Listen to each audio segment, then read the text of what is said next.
signed the agreements. The first question from some of my friends on the left was, what are you going to replace it with? Well, we're expanding renewables. We're going to be at 35 to 40% by 2025. But we also fracking to get for natural gas. And the left,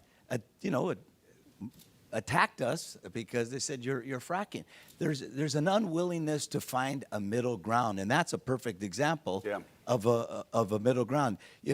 Canada's been fracking for how many decades, and have done it fairly successfully. So I just want to thank you, Governor. We did work well together.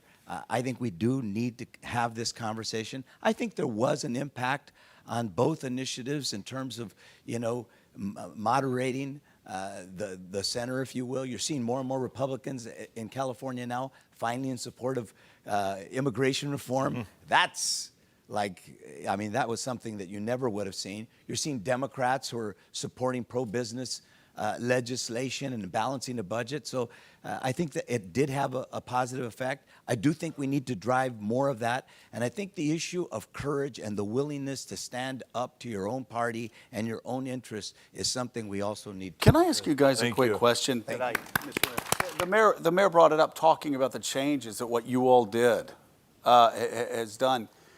From the outside, you read the headlines, and there's a supermajority in California now of Democrats.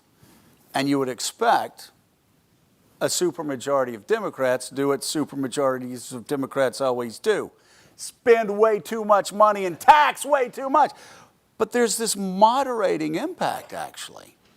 Like, the reforms are leading to more moderate, pro-business Democrats. Why is that? Well, because of the redistricting reform. And the open primaries. primaries. In the open primaries. Because In you have to now go go and answer to both, the Democrats and Republicans.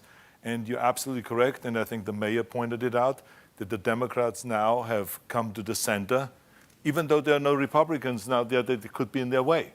They have come to the center because when they go back to their district, they have to answer to Democrats and Republicans.